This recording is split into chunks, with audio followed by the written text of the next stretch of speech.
Greetings, cinephiles. Are you looking for a movie analysis podcast that stands above the rest?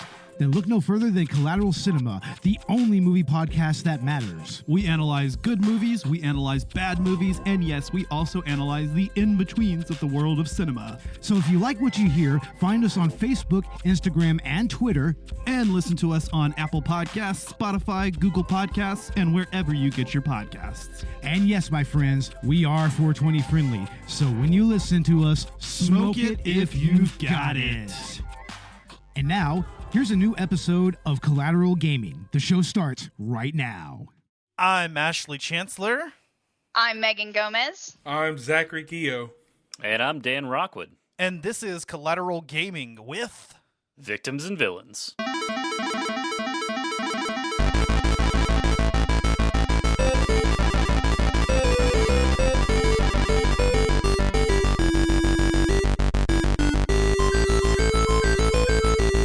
Welcome to Collateral Gaming, the only video game podcast that matters, where we focus on good games, bad games, and everything in between. It has been a while since I have set foot in the Collateral Gaming arena, and today we are chilling with our homeboy Dan Rockwood from Victims and Villains. This is going to be awesome. We got some good shit to talk about.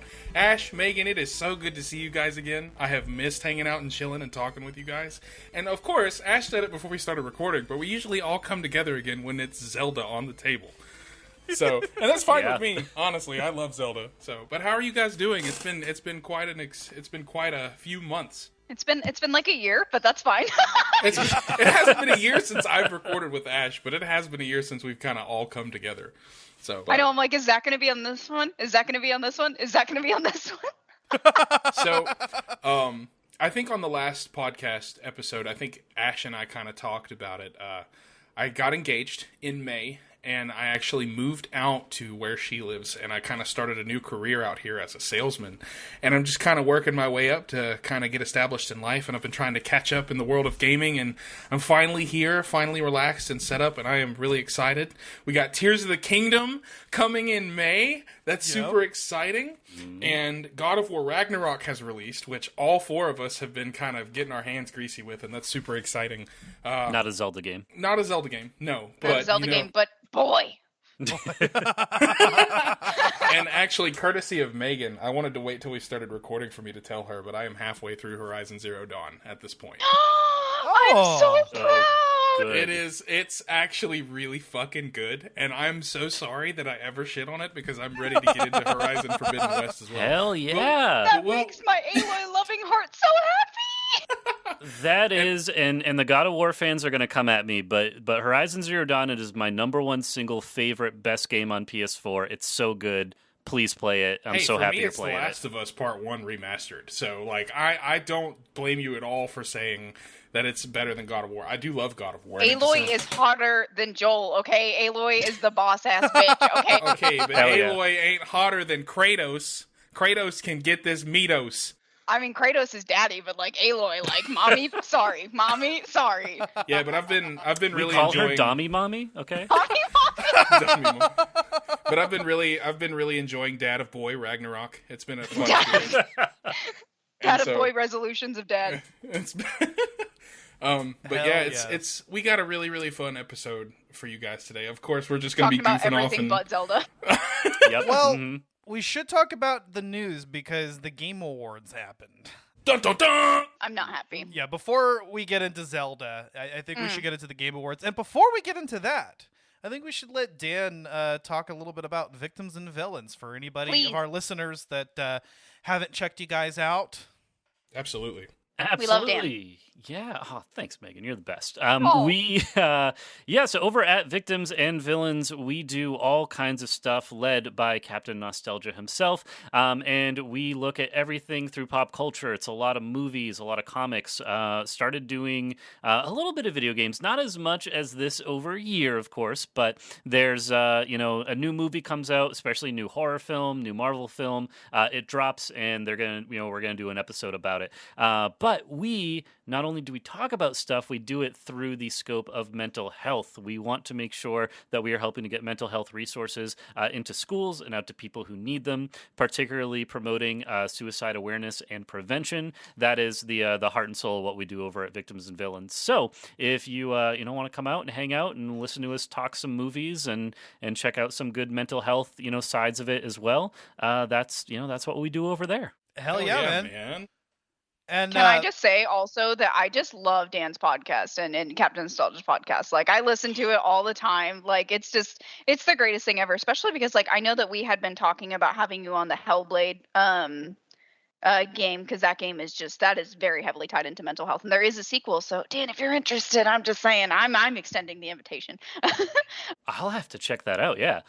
It's so good. But yeah, I love the fact that you can bring pop culture into a lot of mental health things, and how you bring the ties together and show those kind of heavy things, and show that it's not bad to talk about them, because I think that's something that is kind of getting a resurgence, is talking about mental health and the importance of it. And their podcast just, chef's kiss, beautiful, love it. Love working with Victims and Villains. They're our favorite. Actually, on Collateral Cinema, we kind of have an annual Christmas holiday thing where Captain Nostalgia joins us, and then we join him. So this year we did Violent Night on the Victims and Villains end, and then we did Kirk Cameron's Saving Christmas on the Collateral Cinema end. And that was really, really, really funny to review awesome. a Christian film with a Christian, you know? Mm-hmm. That sounds terrific. What a like juxtaposition too with Violent Night. I feel like those two either go really well together or don't go well together at all, depending on how you look at it. But yeah, love working with Victims and Villains. Both Collateral Cinema and Collateral Gaming. We love to do the live stream events, so that's a lot of fun. Yeah.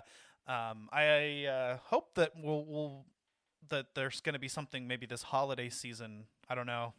Hopefully, yeah, it's always a blast, getting together with you guys and doing those crossovers and everything. And I love coming on this podcast, of course.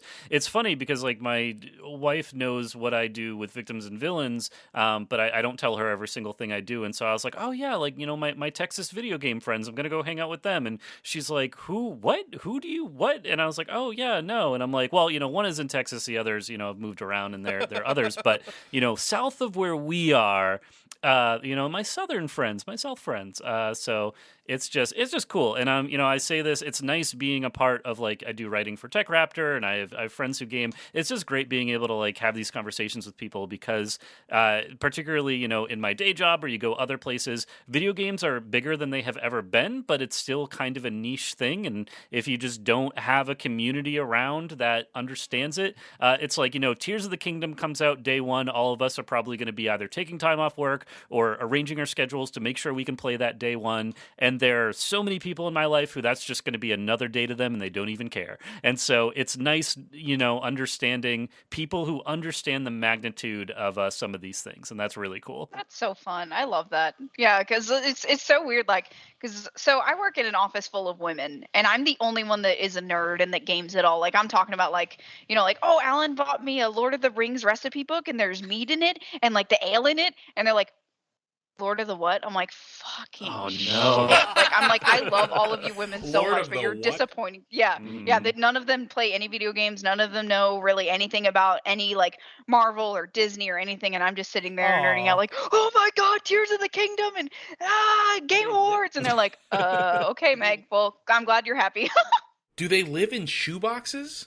Well, a lot of them are moms and just don't even care about pop culture except for like Patrick Swayze throwback clips, but it's fine. Okay, I mean, fair. First of all, Patrick fair. Swayze's kind of hot. We though, also, like, funny enough, have a doctor named Dr. Swayze, so like we kind of make a joke about it all the time. Yeah, we're like Swayze, like Patrick Swayze, Dirty Dancing. No, okay. Yeah, Dirty Dancing Patrick Swayze is one of my personal fitness goals, so I'm working on it. I'll get there eventually. Just throw her over your shoulder. Don't even lift her up. Just eat her. It's fine. Hell yeah. Well, guys, should we talk about the Game Awards? Because a lot of stuff went down. I mean, I think for a lot of us, it was between God of War Ragnarok and Elden Ring. I mean, Megan, you probably were hoping for Horizon Forbidden West. Yeah, you want to talk about Southern? I'm about to get heated. My accent's about to come out. I'm a little bit upset. um, I mean, so for one, I'm so happy that Christopher Judge got the award for voice actor, because that man is amazing and incredible. And I talked about it in the episode that we just did. But Christopher Judge said that this performance was a love letter to his children and an apology to his children, and the relationship that he has with Sonny. Like, it just works so perfectly, and he deserved it. Also Bear McCreary winning best game soundtrack. So happy for him. He's made some amazing scores. He just did Rings of Power, and that was bone chilling incredible. So for him to get another one for God of War, because he did God of War Ragnarok, I'm just so happy for him and proud of him. I'm sad for Ashley Birch and I'm sad for Horizon, but I'm just happy that, you know, like the other franchise that I really love did get some love. And, you know, like Christopher Judge has been all over TikTok, and everyone's all of a sudden watching Stargate and loving Teal'c, and I'm like, I'm here for it. I'm totally here for it. Christopher Judge deserves it. So I'm a little sad but also happy. Well, Elden Ring won Game of the Year, and that doesn't surprise me, and I'm not disappointed by it. I think Elden Ring is a phenomenal game. I think it deserves it. I mean, I was kind of hoping for Ragnarok. That was my Game of the Year. Yeah. But Ragnarok did win several awards. I think at least 6, right? Best Narrative, Best Score and Music for Bear McCreary, Best Audio Design, as you mentioned, Best Performance, Christopher Judge, Best Action Adventure, and Innovation in Accessibility.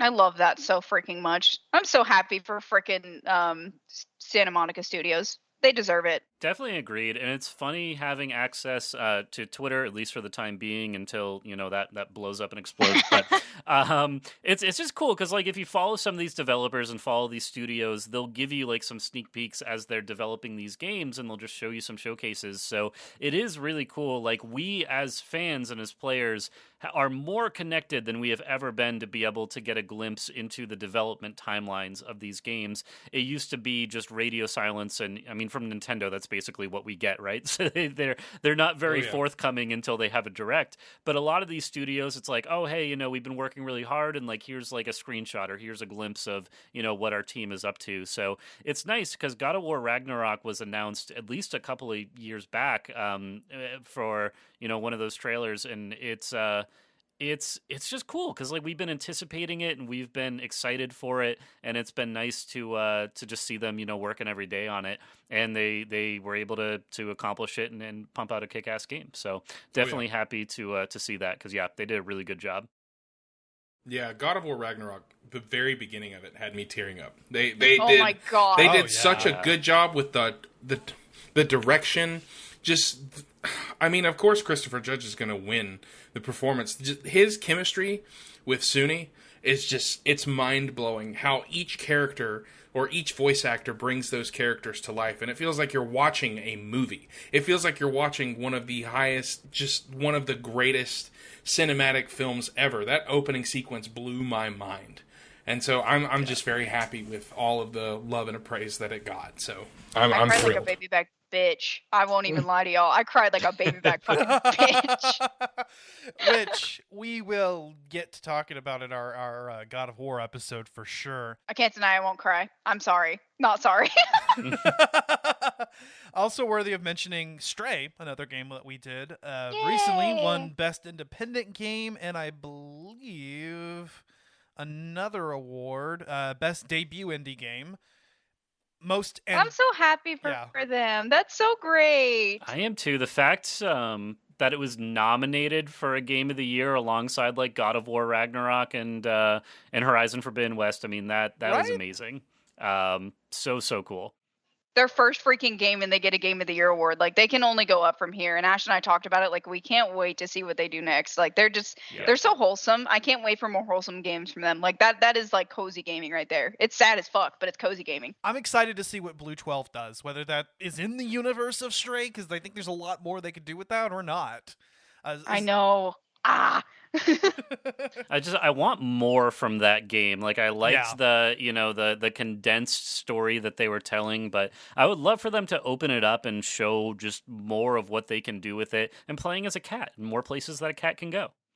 Especially with your cat behind you.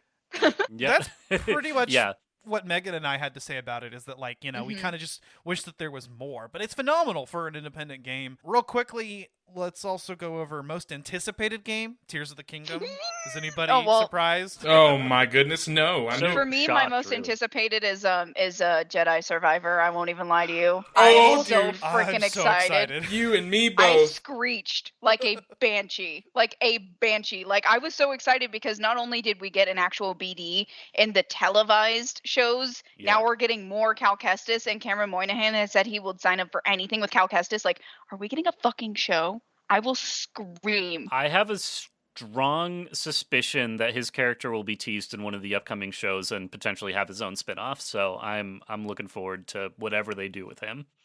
I love that so much. It already looks so incredible. I can't wait to yeet some shit off of a cliff like I did. Okay, I just can't. I'm excited for what they can do with that game with the next gen features, with like it releasing on PS5. I just want more and a better realized, like I love I love the first game so much, and I think that this is just going to really improve on it and build on it in so many ways. And the fact that they're building the Star Wars universe in so many different ways, like this is something that like even like my husband's dad would like die for, because like he's seen all the original films. He wears like a Vader outfit with like a Christmas cape on Christmas. Like it's a whole thing. Like Star Wars is a thing in our family. Like my dad's more of a Trekkie, but I'm a big Star Wars fan, and so is Alan, and we love it. So to see them expanding more into the video games, getting more into this narrative style instead of just like Lego Star Wars or, you know, like those little like battle games and stuff like that. Not that they're little, but, you know, like actual narrative that's like a big, heavy game that people are really excited about. I can't wait to see what else Star Wars does. You know, like there's so many ways they can go. There's more characters they can introduce with mini games and small games, and there's a lot that we could go off of. I am too excited. I could go on for an hour just about Jedi Survivor. All I'm gonna say is that this Cal Kestis looks like he cut stormtroopers in half, and I am ready to see what kind of dark shit they bring into this game, because you know when you're running from Vader, that's gonna put age on your face. So I'm ready to see what kind of dark story they can throw in us, because the ending of Fallen Order is incredible. Oh, and yeah. It leaves you wanting so much more. So I can't wait to see what EA does with this. I know. So that was actually Megan and Alan's first episode, was Fallen Order. The other day we said it was God of War, but God of War was the second episode y'all were on. Was it really? It was Fallen Order? No. Yeah. Oh, that makes me so happy. I'm so happy. Oh my God. I can't wait. It's March 17th too. So like if we do the episode in time, it'll be on, like around my birthday. I'm just saying. If I have a PS5 by then, or you too. Zach does. Zach, you're going to be able to play it. So Zach, we're just going to have to loan it. Sorry, buddy. I know. Let's just get together in person. We'll all bring our PS5s. We can pass the controllers around. That's what Alan and I do though. It's a good way to do it. Ragnarok right now. It's like the best date night. Like you just make some pizza at home, you get some wine or beer or whatever, and then like when one of us dies, we just pass the controller off. It's great. My wife and I have been playing Lego Star Wars together. That just the Skywalker Saga just came to Game Pass, so I've been playing that on my Xbox, and it's fun. It's really great couch co-op, which there are just not enough couch co-op games. It's a lot of online gaming, which is cool, but I really love local multiplayer. So when a game supports that, it's a lot of fun. Yeah. Have y'all played It Takes Two? Yeah, we played through It Takes Two last year. That was so good. That was our first like big like co-op experience, I would say, that we played through a whole game together. Yeah, we're doing that next month actually. It Takes Two. Cool. Yeah, right. yeah. That's going to be our January episode, and I have never played it before, so that'll be interesting. One more award, and part of me doesn't even want to mention it, but Weeb, Lolly, Breath of the Wild won Player's Voice, apparently. I mean, Genshin Impact. Oh. Mm-hmm. Yeah, that one seemed strange to me, the most strange. I mean, no shade to fans of that game. It's not one that I've been able to see yet. Check out. All the shade, okay? All right, you're all pedos. All of it. No, I'm kidding. You're not, but still. We're also getting I don't know if you saw it, Ash. See the Final Fantasy 16? You know, yeah, I heard about that. I haven't watched the trailer yet, but I did see the news. I'm excited because I actually liked Final Fantasy 15, or what I've played so far. So 16, driving around in the car, and the main character is named Clive. So it's just like a normal ass name. Sounds like a mixture of herbs. Clive Barton. Just kidding. All right. Well, anything else gaming news-wise, Game Awards that y'all wanted to talk about before we get into Zelda? I cut you off, so what were you going to say? I feel bad now. I'm sorry. I forgot, honestly. Oh, no. You just wanted to bring up the Orthodox Rabbi Bill Clinton. That was the real stealer of the night. Yes. Okay, I'm glad that you brought that up because I almost forgot about that. In a way, I feel bad giving that guy more airtime because he shouldn't have done that. But at the same time, everyone else is talking about it. But what a weird ending to that. And it just makes me really excited to see what kind of security they have for next year's Game Awards. Oh, Jesus Christ. I'm after seeing everything that's come out this year and seeing everything that is coming out, it makes me very, very excited and very hopeful for the future of gaming in general. Because looking at Ragnarok, looking at, Jedi Survivor, looking at Tears of the Kingdom, all of these games are going to be fucking bangers. And I can't wait. I can't wait to dive into Horizon Forbidden West. I'm just really excited to see where gaming goes. Because, I mean, yeah, life is good, but playing video games fucking rocks. Let's be honest. Best coping mechanism ever. I want that on a t-shirt. Life is good, but video games fucking rock. Yeah. That needs to be on our merch, Ash. Oh, yeah. Hell yeah. Yeah, I mean, Q1 alone, we're getting Forspoken, the Resident Evil 4 remake, we're getting Jedi Survivor. Like, the first few months of 2023, we're getting some amazing games. And then I would go into what we're getting Q2, but let's be honest, we're all going to be playing Tears of the Kingdom. So it's like that game, comes out in May, and everything else is going to be taking a backseat once that game comes out. Life is good, but gaming fucking rocks, Zach Gio. Oh, yeah. I'm gonna get that. My wife and I are in the process of buying a house at the moment, which is super exciting. But I want to get that like really nice, just written up on a sign and put in my office and quote Zach on there. So let's do it. You might be a new decoration in my new house. That makes it sound like I'm gonna kill you and like stuff you. That's not what I'm gonna do. We can call it Zaxidermy. Love it. Oh, man. Apparently 2 shots of vodka makes my jokes on point tonight, so. But yeah, like, I'm super excited to dive into A Link Between Worlds, because it was only your pick, my guy.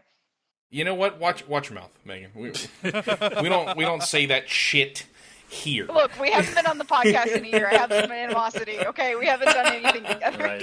That is true. We gotta get together more often. But yeah, Zach, Ash mentioned that this was your pick. This is the game you wanted to do. Tell me what does this game mean to you? What was your experience with it like? Well, between Oracle of Ages, A Link to the Past, and Oracle of Seasons, A Link to the Past is one of my favorites of the earlier Zelda games, and with A Link Between Worlds being kind of like a reimagining / kind of later event catalog of A Link to the Past, it's just beautifully done. I love the layout of the map. I love the re-envisioning of Hyrule. I love the design of Lorule. I love the gameplay. I think it is easily, in my personal opinion, the most gorgeous top-down Zelda game. And there's so many beautiful dungeons to talk about. There's so much awesome, riveting story to talk about. I love Yuga as a villain.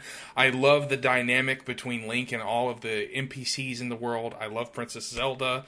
It's just a beautiful game. And the ability to literally phase into the wall and become a painting because of this ability that you have been you were originally just cursed into it. It just made for so much fun puzzles. So many fun puzzles. Sorry, the alcohol's kind of working on me. So many fun puzzles and just so many awesome scenarios. And I've had many great experiences playing this game. It's fun to explore. It's fun to play multiple times. And I thought that if any group of people could beat the hell out of a discussion with this game, it's us. And so I figured, we've all played it. We've all enjoyed it. Why not? Hell yeah. Fair enough. I Sounds like good it. To me, yeah. So I know some of these words. Yeah, this is the sequel / somewhat of a remake, but not really, of A Link to the Past. It takes place in the same world, uses a lot of the same items and concepts, but it is a brand new Zelda adventure on the 3DS. This came out in late 2013, And Oh yeah. Yeah, and I think it's one of the best titles on the 3DS, hands down. And I mean, maybe I'm a little bit biased because Zelda's my favorite video game series, but I remember getting this game as soon as it came out, just immediately blowing through it, doing everything there is to do in this game. And as I've mentioned several times whenever we bring this up, I have a very vivid memory of staying up very late on, I want to say, a school night, but then again, I was a senior at that point, and I was homeschooled, so maybe I had work or something the next morning. But I was staying up well past the point I was supposed to, playing this stupid fucking baseball minigame, trying to get the last piece of heart in the game. It's so hard to sit there and just try to figure out exactly when to hit the button, because it doesn't feel like you can be consistent. Honestly, it's a guessing game. And it's fun to hit the ravens, though. Or crows, whatever they are.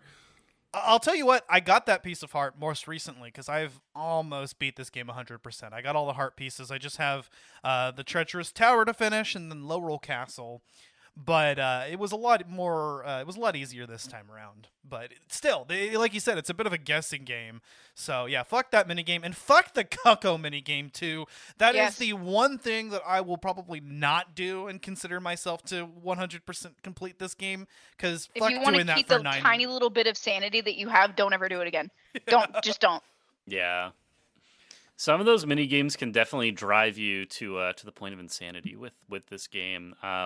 But it came out, 2013, which is weird to think that was 9 years ago. Just about, this game came out, and it. I remember covering the release of this game. I had just graduated college, and I was doing some freelance volunteer writing for a couple video game sites at the time. So this game for me was at a very pivotal point in my career as a games writer and journalist of this was the first time that I was following a release and writing about it and trying to learn about it.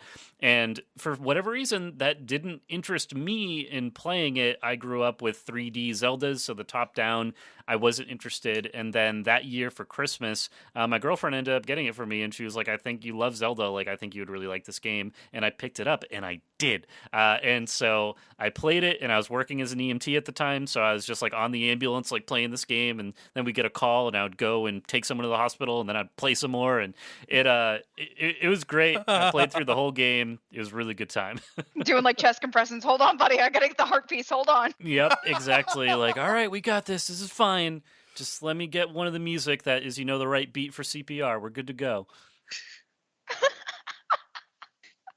But fond memories. And I was working a lot of overnights back then too. So this game was perfect. If I couldn't sleep, I would just be in the base in my sleeping bag and playing Zelda. So it was cool. And this for me, this game was similar to some of those original Zelda titles, right? But based on my experience, where I'd played a lot of the console ones from the N64 on, breaking the mold with going to any dungeon in any order you wanted to go. You could get basically any item early on in the game if you wanted. You could prioritize. So it shifted things in that way and made it it was almost like an Animal Crossing game in a way. It's just do what you want to do. Go explore what you want to go see. That was really cool.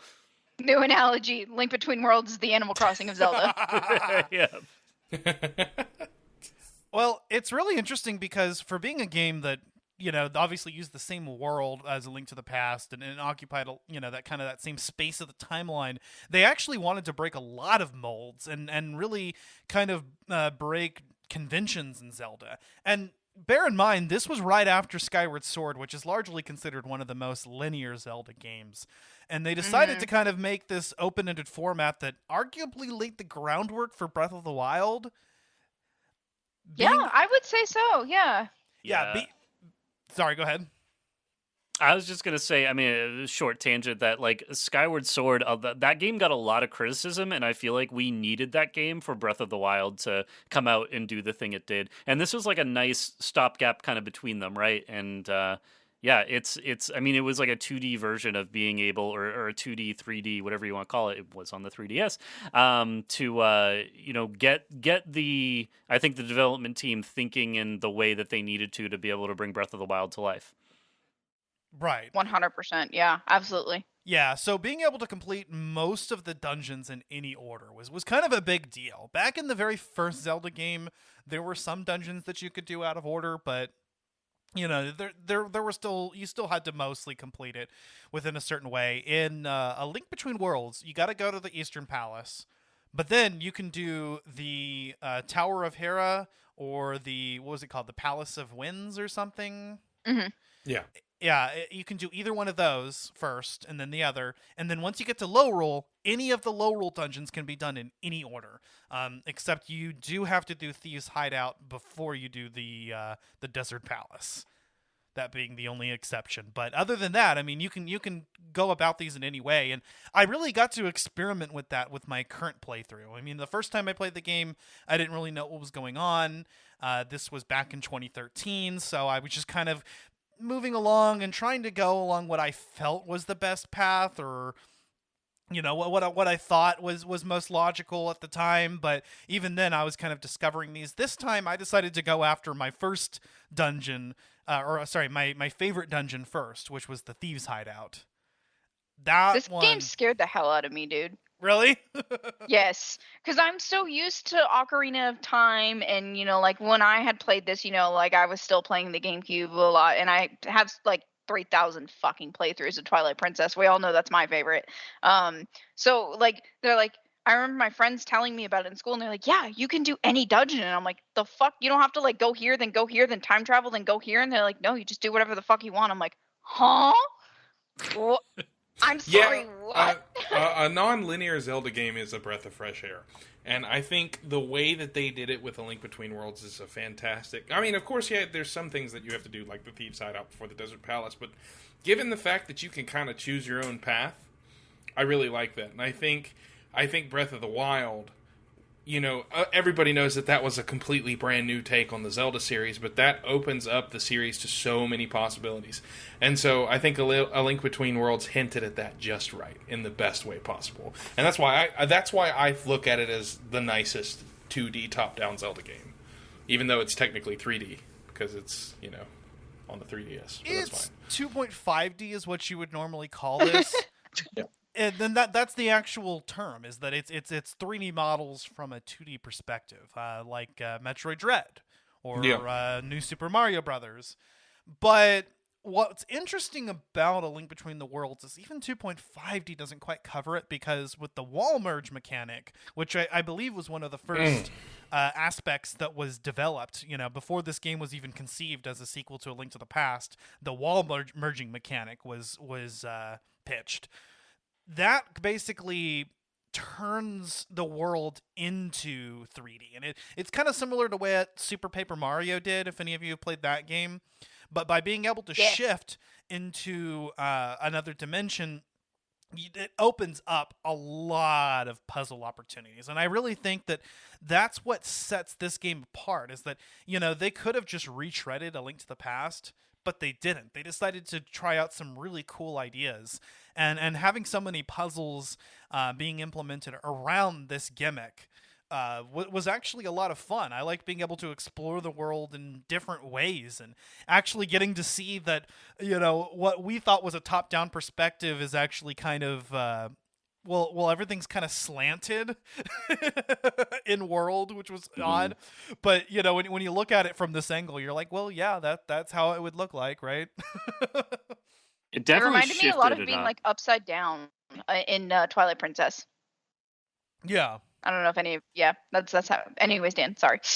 No, it's just shifting the perspective was cool. I mean, up until like Megan, you had mentioned Twilight Princess, like, there are different games that will kind of play with the perspective, and it makes me want to see if they were to bring this mechanic into a full on like 3D Zelda game, what would that be like? And it's just cool. Like, this game stands out.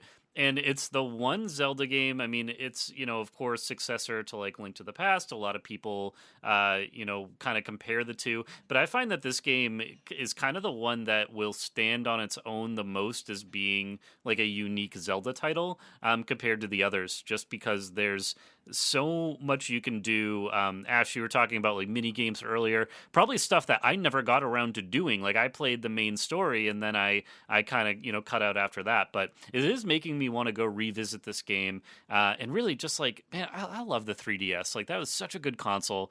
And it's, really sad that I love the success of the Switch, but it definitely made it so that the 3DS kind of had to sunset and have its time. So that's that's where we're at with that. God, that just made me sad as hell. Yeah. And this is one of the games I think that best implemented the 3D features of the 3DS. I mean, I actually spent quite a bit of the time in my most recent playthrough in prep for this episode playing in 3D so that I, and really taking full advantage of that. And it's a lot of fun. I loved being able to, especially when you shift into the 3D space and seeing the flat Link. There's just kind of this juxtaposition that's really, really interesting. And the stereoscopic 3D really takes advantage of that in this game. I think it's not one of those games that actually turned the 3D mechanic into a gimmick, which not a lot of 3DS games did because they wanted people to be able to play this game in 2D, but I think it does enhance the experience a little bit. And if you have a new 3DS, like I have my new 3DS XL here, which most of the paint is worn off. I was gonna say, what happened to that poor 3DS? I actually survived 7 house fires. It got played. I bought it this way. So my original 3DS failed on me, and then I bought another 3DS XL, or my ex-girlfriend got one for me, and then I spilled soda on it. So I bought this off of eBay or something, and actually some of the paint was already coming off of it. But whatever, I got a 3DS that works right, and the paint came off. But what's really nice is that it has the face tracking 3D. So one of the only irritating things about playing in 3D was that, if you just move your face a little bit, you lose it and it looks all blurry.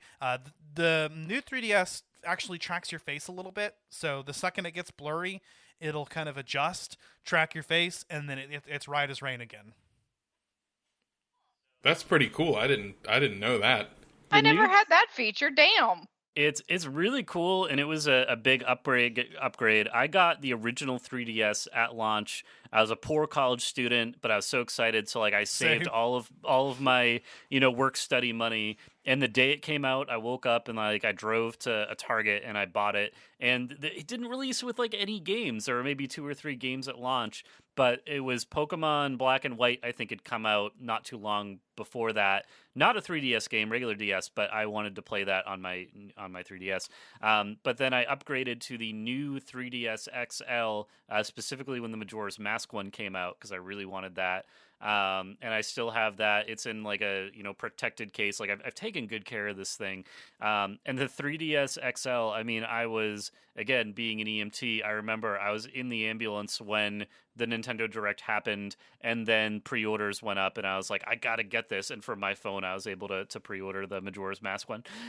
But there's the technology is really cool, and honestly, having the bigger screen did these games. They did them justice. Now, A Link Between Worlds, I played on my smaller regular 3DS, so I really should give it a proper playthrough and enjoy it on the newer screen because I imagine it would look so good on that system. Yeah, playing with the 3D is difficult without that face tracking because it's very, very easy to lose that full 3D effect. So most of the time, I just turned it off. Yeah, just don't move your head at all, and you're fine. Have you seen how big this thing is? That is impossible. I have my own gravitational pull.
Ocarina 3D and Majora 3D had this gyroscope feature, which was actually really nice. I actually used it. I thought it was a lot better than aiming with the circle pad, but it was almost impossible to keep the 3D on and use the gyroscope mechanic.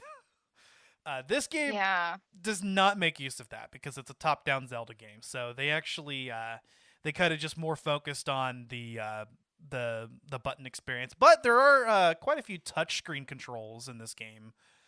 I mean, I liked, for instance, the ability to quick swap items, or I think they call it quick select, was actually really nice. You don't unlock it until you get a little bit further into the game, but instead of having to pause the game and change out your items every time, they took some cues from like Skyward Sword and implemented the ability to just sort of swap your items on the fly, which, you know, it's not going to be helpful if you're in the middle of combat and you're trying to avoid getting hit, but if you've got a quick moment to just... And you can even kind of configure your item menu. You can change the placements of the items in your inventory and even select which ones are going to be available in your quick select menu. So that actually opens up a lot. And that's not even getting into the whole item rental system. So what really another feature that set this game apart and complemented the open-ended nature of the game and the fact that you could tackle the dungeons in almost any order is the fact that you could rent items from Ravio. And whenever who makes shop at Link's house on the overworld, and whenever you rent an item, you have that item, you can use it, and then when you die, you lose it, and you have to go back and you have to rent it again. Now later on in the game, of course, you can permanently buy the item, and then you can fully upgrade it, and that's going to be worth in the long run. But early game, you know, there's kind of this balance and trying to figure out what items you want to take with you, and while each dungeon is centered around a particular item, there are going to be some that are just going to be useful to have on you. I like the fire rod. I think the first time I played this game, I slept on the fire rod. The fire rod, and especially the upgraded fire rod, is a powerhouse. Dude, I swear every item that I use, you sleep on. Swear. Like, we talked about this in Horizon. I was talking about how I used something, and Ash was like, oh, no, I never really used that. I was like, bro, that was my most used fucking item. Like, how? What? Like, the fire rod was my favorite item. I don't understand, sir. Yeah, I don't know. I guess I just didn't really play around with it a whole lot. But when I got in this playthrough and I used it for the first time, renting it, I was kind of like, whatever. But then when I upgraded it, it pretty much replaces the bow almost in most areas. It's OP. Yeah, it's nice because it can even go up and down stairs, and it just keeps going, and it continually damages. So it's really nice, especially in a boss fight when you stun the boss. Instead of going at him with your sword, hit the fire rod and then go at him with your sword. Yes. That's what I do. Yes. I tend to really like elemental weapons in games in general, so the fire rod and ice rod in this game were great. Of course, I always tend to default to bows in any game that you offer a bow. I pick it up and use it. But the rental system was cool, being able to both, you know, for relatively inexpensively for rupees, excuse me, play around with these items, check out different items, or just make a whole bunch and then rent everything in the store at once, and then you have them all. And a lot of the dungeons, I mean, the main thing that limited you from getting to a dungeon was having the item you needed to enter it. So that mechanic allowed you to just switch out different items that you need and tackle the dungeons in any order. So it was really cool. Yeah, I'm definitely the piece of shit that rupee farmed until I could just buy every single item. Yep. 100%, yes. It's okay. I mean, we're both pieces of shit. Glad we're in agreement there. Wow. Well, and this game is pretty liberal with the rupees. I mean, the most common treasure that you're gonna come across in a treasure chest, or whenever you go to one of those like treasure rooms across the overworld, you're gonna get rupees. And so this game actually kind of pushes you towards that. And there is no wallet limit, no wallet upgrades. From the very beginning of the game to the end of it, you can hold 9,999 rupees, and you're going to want to stock those up, because in addition to the rental items, there are a few side quests that revolve around that, like the rupee fairy, and then that stupid bastard that charges you 888 rupees for a fucking bee. Fuck that guy. I hate him. Fuck that dude. Don't worry, I saved beforehand, and then I reloaded, and I forgot about that. I played when my most recent playthrough and prep for this episode, I fell for it, but it's okay because I reloaded. I was like, no, I am not giving you 800 rupees. Fuck you. I am ashamed of you, sir. Hey man, you could just go balls to the wall and go my hunting with all of the items in your inventory. Also, that's another thing I like about the game. You can kind of hear the little squeaks looking for the my. I know we can... never mind. I'm just going in circles in my head. But yeah, that's like one of my favorite parts of the game is the my hunting. And normally I hate searching for stuff like that in games, but for some reason it was just very cute to hear the squeak and then go nuts trying to find it. Yes. Oh, They're yeah, so no, cute. the My side quest is actually kind of fun, and it doesn't take that long, and actually you're kind of motivated to do it because it's how you upgrade your items. So once you've permanently bought an item and you collect 10 My, you can upgrade an item for 10 My each, and it's totally worth it because the upgraded items are just powerhouses. The amount of time I spent fucking my hunting, bruh. I could have like done some pre-AP shit and got a better college degree with that amount of time. Dead ass. I think your time was well spent, and now you're here, now you're talking about it. So very That's well true. spent. Exactly. If you would have told me this 4 years ago, I'd have been like, huh? I'm on a what? Doing what? I'm sorry, what? So what were you guys' or if you can remember from the last time you played or the first time you played, what were you guys' dungeon orders and what were your favorite dungeons in this game? Oh shit, I'd have to go back and like remember all the names of the dungeons. Hold up. I got an answer for you. Hang on. Yeah. Between Worlds. I had pulled this up a second ago, but I don't have it in front of me anymore. I remember, and you guys probably know having played it more recently, is there like the Dark Palace is one, I believe, or Palace of Darkness or whatever it is. That was one of the last dungeons that I did, and I remember I saved that toward the end of the game. And I remember that because I was telling my coworker about it. That was like one of the first dungeons that he went and played through. So we were like comparing notes on, what dungeon order we were doing. So I remember that was toward the end of the game for me. I think I did the same thing. There's 12 dungeons too. That's what's ridiculous. And that's great. Like, I fucking love that. So give me a second. I'm pulling up a list here. The Dark Palace was cool because there's this whole like stealth section beforehand too. And I always love when Zelda has like a stealth section, like one part of the game where you can't just fight enemies, and it kind of challenges you to use your wits and maneuver around. And in this case, use that wall merge mechanic. I really liked how, this is kind of indicative of any 2D Zelda game, but the unique locations that each dungeon was located in and how getting into the dungeon kind of became like a puzzle in and of itself of how to access the part of the map that it was on and how to get inside and then doing the actual dungeon itself.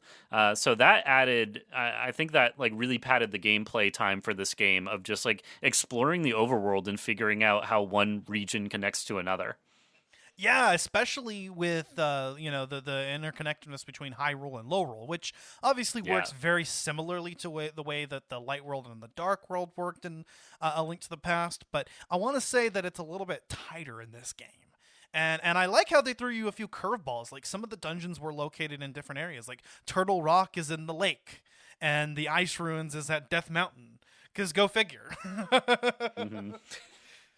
So I think I did it pretty basic bitch now that I think about it. Yeah. Because I'm pretty sure I just did like Eastern Palace, Gales, Hera, Castle, Hideout, Desert Palace, Dark Palace, Swamp Palace.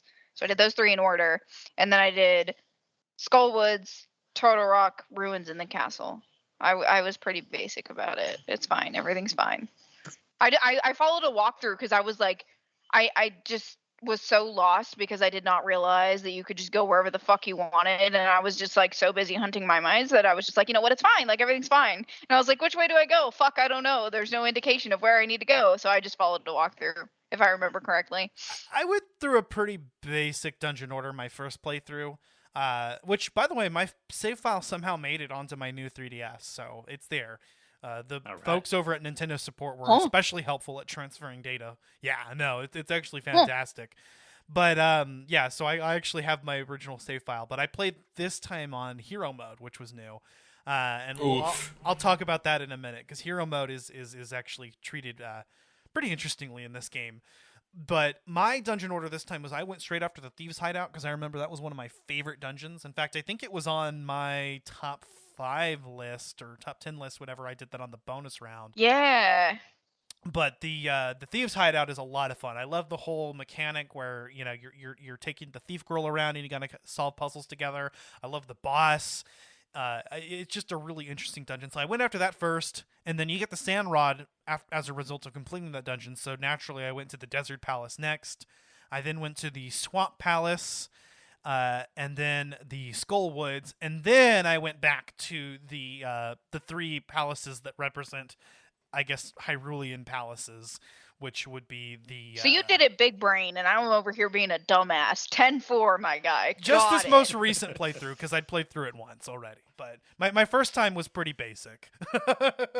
I mean, I had no idea what I was doing my first time, so I couldn't even tell you if it was basic or backwards or whatever. But I do know, so like Breath of the Wild opens up in a way that once you're off the Great Plateau, you can go anywhere, right? But the game kind of guides you and pushes you in a direction of like, oh, well, Kakariko Village is in this direction. Why don't you go there and talk to Impa?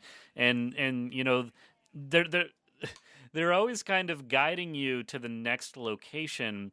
And for that game, I was like, well, I don't want to do things like out of order. Like, I want to follow the story in the way that Nintendo wants me to play. So, like, you could go right to Hyrule Castle if you want to. I avoided that part of the game for so long because I was like, nope, not supposed to go there yet. I don't want to see what's there until I'm good and ready in the story. I did not feel that same kind of pressure or guidance from A Link Between Worlds. It felt much more like, oh, it's open and here are these dungeons I need to go. Okay, go do them in whichever order you like. Maybe the game tries to guide you a little bit, but I felt it was much more open to really just do things, you know, at your own pace and the way you want to do them.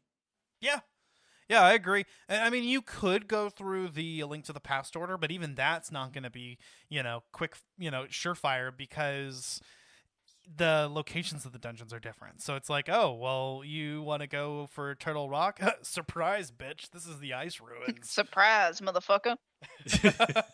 Thank you for quoting Dexter. I love you for that. More fries, motherfucker. Maybe for, this game, the 10-year anniversary is going to be next year. Maybe I should actually visit A Link to the Past, which is a Zelda game I've never beaten. I've never finished. So, it's so good, brother. That would be a good opportunity, I think, to play. It's one of the only Zelda games I have not beaten. I've gotten as far as the Swamp Palace, but that's as far as I've gotten in A Link to the Past. Sounds like we should play that together, and then we can do an episode about it. I'm down. I mean, that's a Zelda game that I kind of feel like there's a gap in my Zelda game knowledge, because I've beat the original. Fuck Zelda 2. That's way too fucking hard. I've never gotten very far in it. Someday I'm going to save state my way through that game when I have the motivation. Exactly. I will tell you, Dan, it is painful, and it's a very long game, but it's really well done. That's good to know. The music's good, too. I have I made a 40 by 40 list of just things I want to do. I'm 31 now, so I got a little bit of time. But one of them is beat most major Zelda home console games. I didn't put every Zelda home console game because I know that would drive me crazy, but I do want to beat the majority of them. So like the original Zelda, A Link to the Past, those are definitely on my list for completing, at some point this decade when I have the time for it, when there aren't like 18 brand new AAA titles coming out in a year for me to play. It's fine. It's casual. Yeah, exactly. I still haven't even finished a couple of games because I'm just so scared to finish them and not have that first playthrough for the first time. So I have a lot of catching up to do. Yeah, I get stuck in like the thought of the first experience that I don't play it, and I'm like, I should probably do that. So yeah, what were some of you guys' favorite dungeons? I mean, Dan, I think you mentioned quite a few of them when we did our Zelda Dungeons episode. I think I did, and I wish I had referred to that episode because now I don't remember.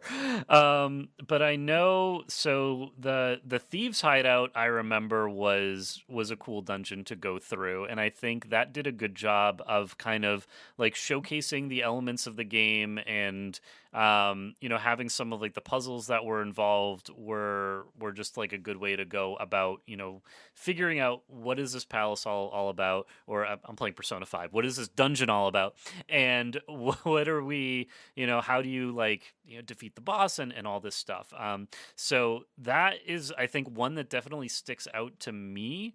But I'm curious to see, what dungeons you guys have, what stands out in your memories of what you remember when playing through.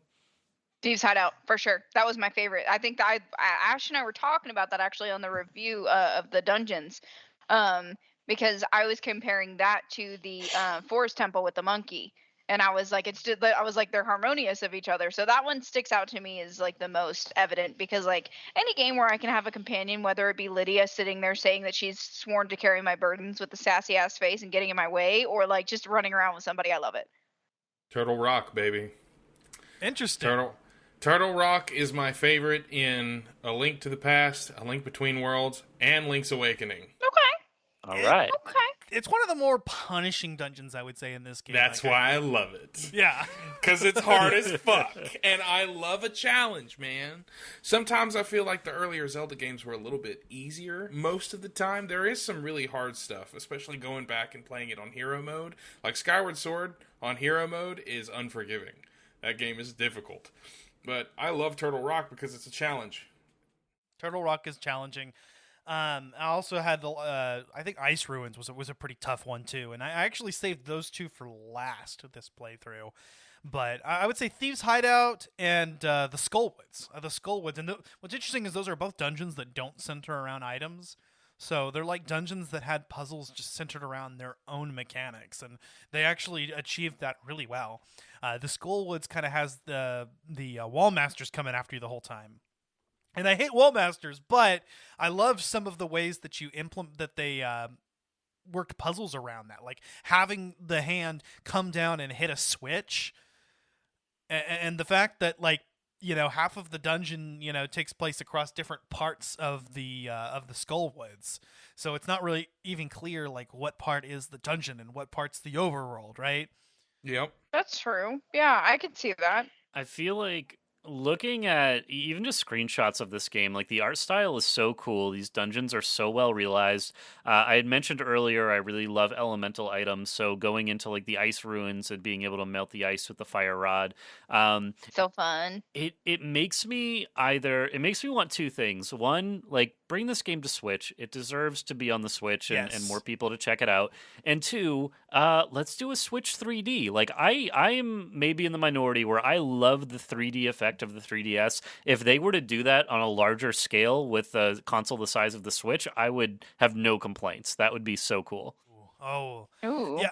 Ooh. Mm-hmm, right? I agree that this game needs to come to Switch. I was actually just thinking about that while playing this. Like, I would love to see a port of this game to Switch. And then the additional buttons on the Switch would allow to compensate for not having to rely on touch controls, but keep the touch controls in there anyway because the Switch has a touchscreen. So that way players can kind of go either or with it. But yeah, no, this game would feel great on the Switch. I would love to see it get remastered. And I feel like it's kind of an underrated title in the series. I mean, this was sort of to kind of bridge the gap between Skyward Sword and Breath of the Wild, which it accomplished along with its, we just won't speak of it. Triforce Heroes. I ain't saying nothing if you don't. Oh, we spoke of it. Here we go. Oh, we lost the game. Damn it. Apparently, the Link in Triforce Heroes is the same one from Link Between Worlds. Inexplicably, despite the fact that he's drawn in Toon Link style, because I think that was Aonuma who decided to do that. Why? I'll never know. Yeah.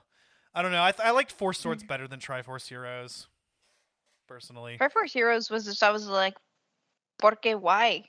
Pero why? Well, it's like I play Zelda because I'm lonely and I'm too awkward to play video games with friends. Okay, don't make a Zelda game that centers around a multiplayer mechanic. Come on. That's Nintendo for you. I'm an introvert. Honestly. Damn it. I like so you had mentioned Aonuma Ash, and I like it's worth remembering that this game was released and developed during the time when Iwata was president of Nintendo, and I like remembering that because we lost him in 2015, and his legacy, I mean, Nintendo continued to release games for years after that where he was still listed in the credits of having a hand in the development of that game. And Nintendo has, they struggled with the Wii U. I love the Wii U. I think probably many of us on this call do. But Iwata really saw, I think, Nintendo struggle for a while, and A Link Between Worlds and the 3DS in general. I mean, the DS, if you count the DS and 3DS, it sold over 100 million units. It's one of the best-selling units of all consoles of all time, and it just makes me feel just really glad that when Nintendo is in their best form and firing on all cylinders, we get really cool, really creative stuff. And I feel like in a sense we have that now with the Switch. But there was a lull for a few years, and this kind of just preceded that a bit and made it, a time when Nintendo was doing some really cool creative stuff. And we got A Link Between Worlds out of it. Hell yeah. Yeah, I'm hoping that Nintendo does some cool shit. Because, for me, I felt quite a bit of a lull because Alan got me the Switch when he started the degree that he just finished. And he got me Breath of the Wild. I remember that. And it came with Mario Kart 8, which is very, very fun if anybody loves Mario Kart. And then Animal Crossing, because everybody played Animal Crossing during the pandemic, but Alan just never got the chance to get me a Switch because, they were sold out. It was like PlayStations right now. You just can't find them. So I'm hoping for a little bit more of a resurgence because, like you were saying, with the 3DS getting its sunset, I don't want that to happen to the Switch because I love my Switch, and my stepdaughter just got one, so I'm wanting to find more games to play with her, and I want a really cool creative game to come forward, and I'm hoping that Tears of the Kingdom is just going to knock our freaking socks off because I can't handle the Switch having its sunset and taking it out back like an old dog. I don't think we don't have to worry about that for a long, long time. And Zach, you can go ahead. I was just going to say, I don't think we have to worry about Tears of the Kingdom being bad or good. I think it's going to be a masterpiece. I think they're going to take the best parts of Breath of the Wild, make them even better, and they're going to take the shit from Breath of the Wild. Story. Sorry.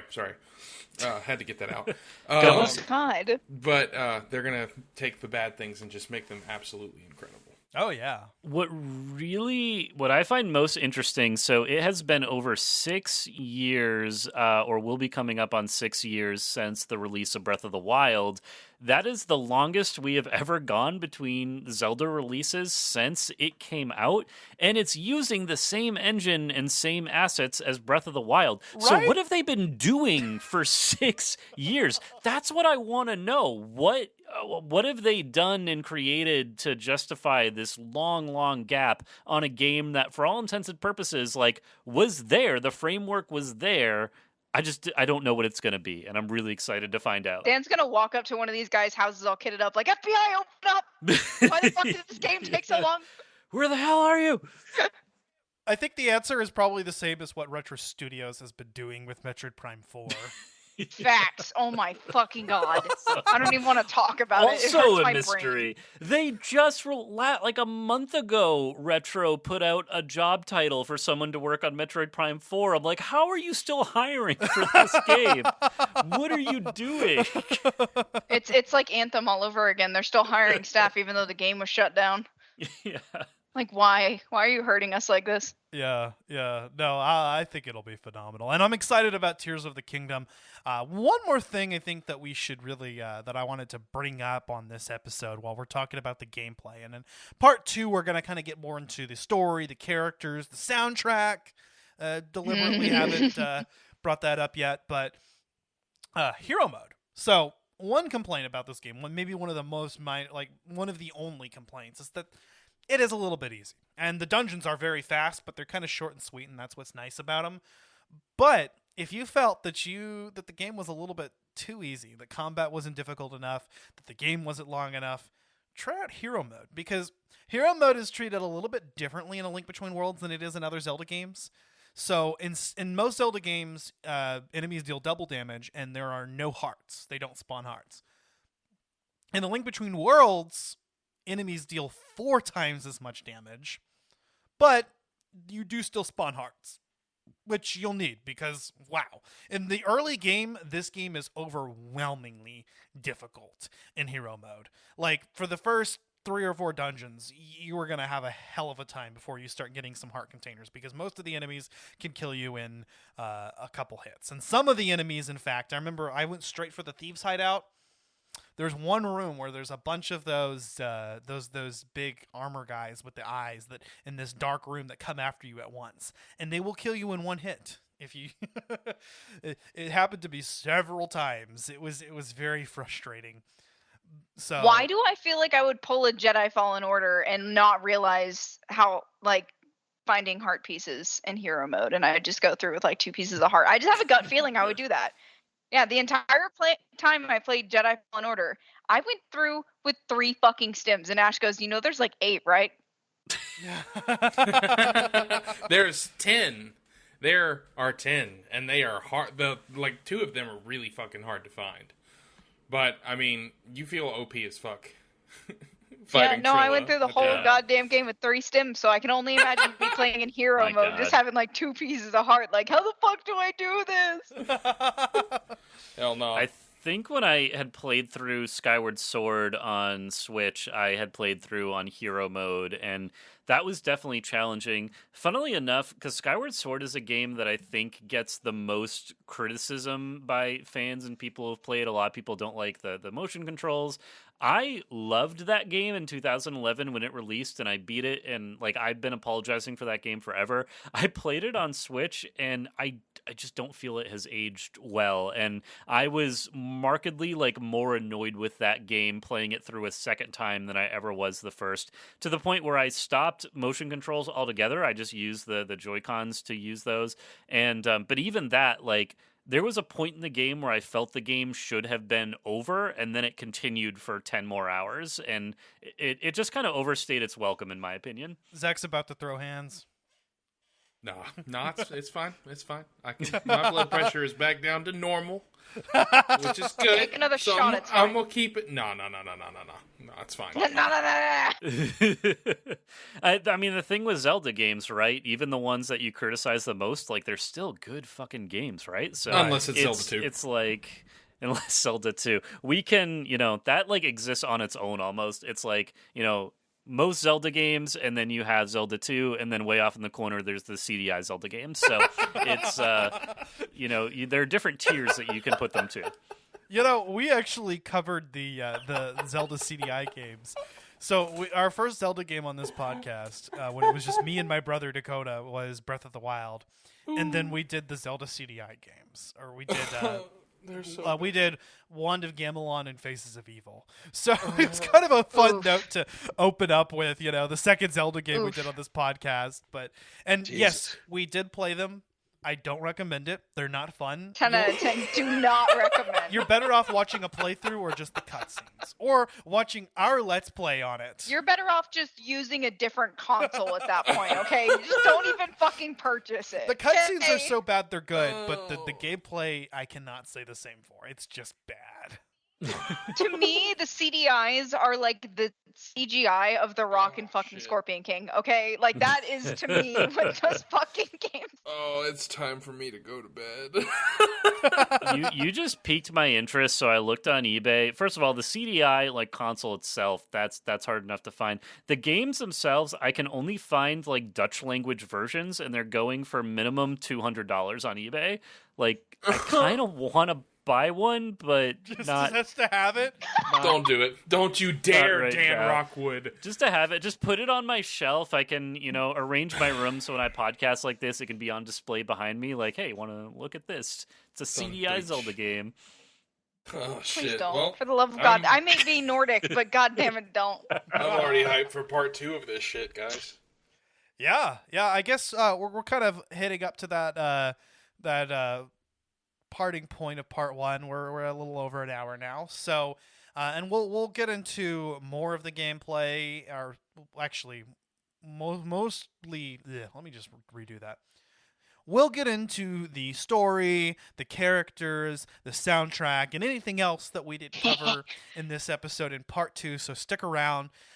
Before we finish this episode off, Daniel-san, go ahead and talk about Victims and Villains and where we can find you.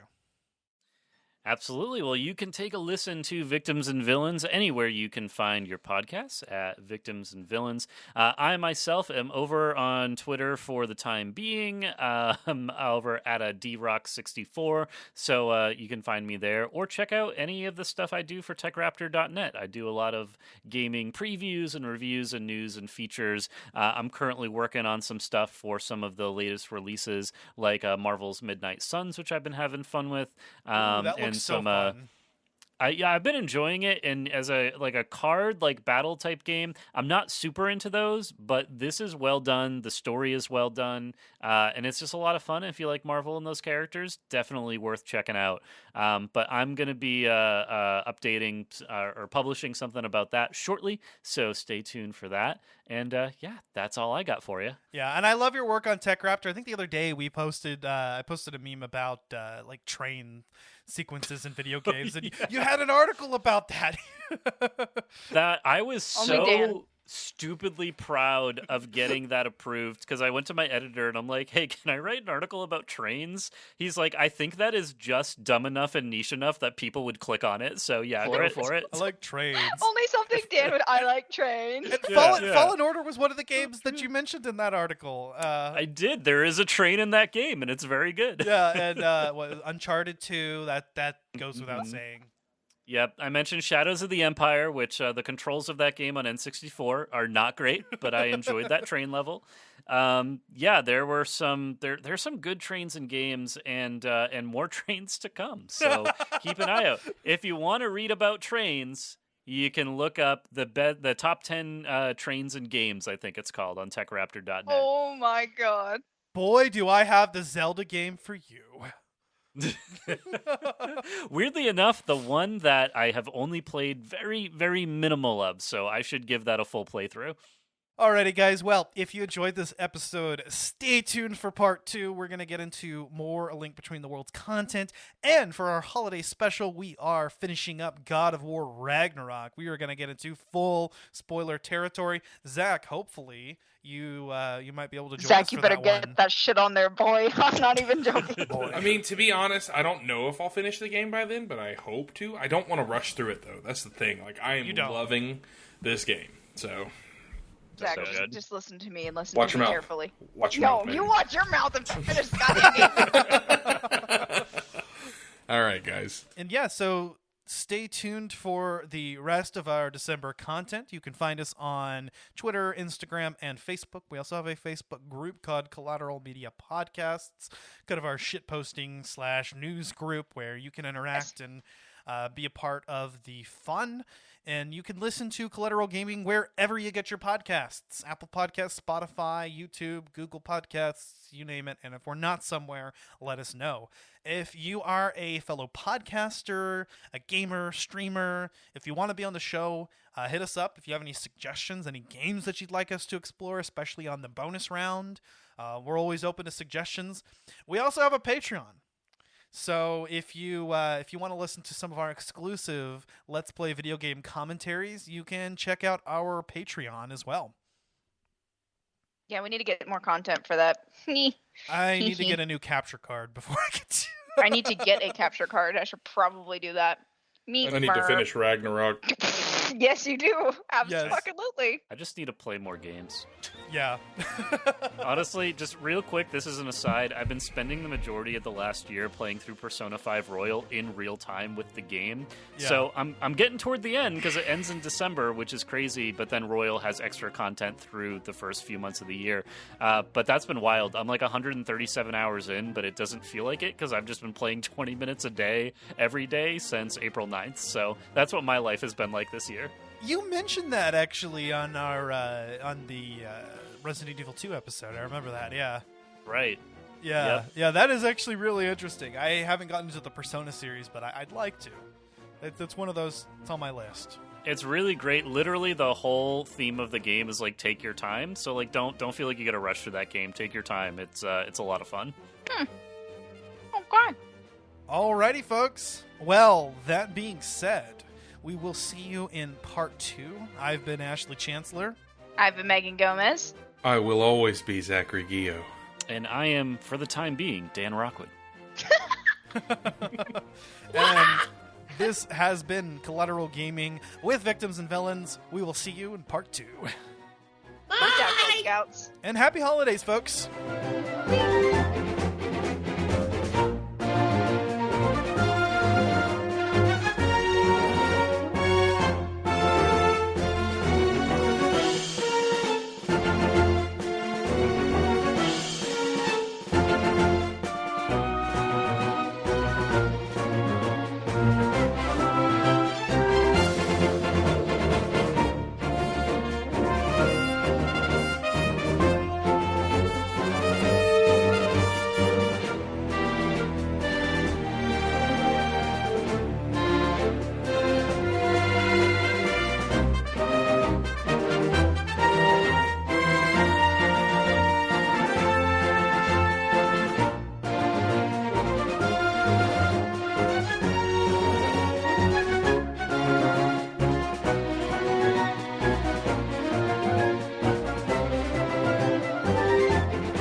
Collateral Gaming is a Collateral Media podcast. All music and game clips are owned by their respective creators and are used for educational purposes only. Please don't sue us. We're poor.